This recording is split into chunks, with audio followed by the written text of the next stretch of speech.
Those of you who know me, know him, know that we were together long before he was in government, and had no idea that he was going to get this job. He was working on Wall Street, I was in Washington. We met in the Reagan years when I called David Gergen, in fact, and asked, any number of questions about David Stockman's budgets. And finally, in frustration, Gergen said, why don't you call a real economist, call Alan Greenspan.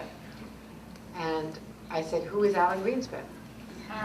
And so I called Alan Greenspan and used to talk to him on the phone about the budgets and whether he thought they were credible and did the numbers add up. And finally he said, if you're ever in New York, why don't we have lunch or dinner? And I called Gergen back very quickly and I said, is this guy single? So the answer was yes, did you know? Well-known bachelor, and I was in New York in 1984 covering a story around Christmas time, and we had dinner and had a lovely time, and I discovered that this economist was also a former jazz musician and saxophone player and clarinetist, and we shared a love for music and baseball and even rooted for the same team.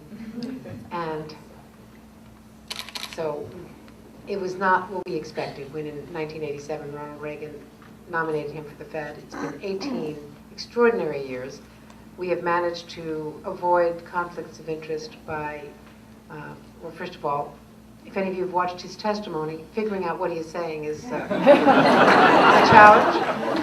And obviously he doesn't share secrets. What he does is classified, and it would be illegal for him to talk to me about business. And he has, even as I recount in the book, kept secrets from me that he really shouldn't have kept. I write about the night Saddam Hussein was captured.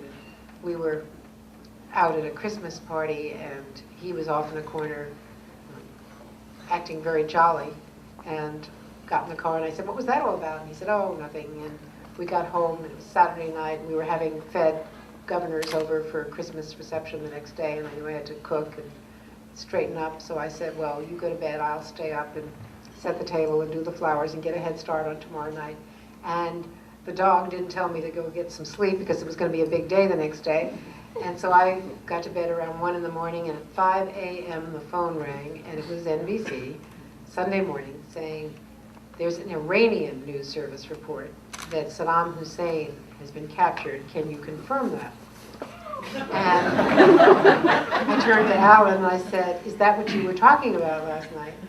And he said, don't ask me that question. So he made me get up and call my sources, and it took me 10 minutes to confirm it and get on the phone, get on the air with Tom Brokaw at the other end. And we were on the air all day. Took a break and got dressed and raced into the office. But that proved to me forevermore that I could not trust him. And I even said, this really is worrying because you could be having an affair and I wouldn't even know it.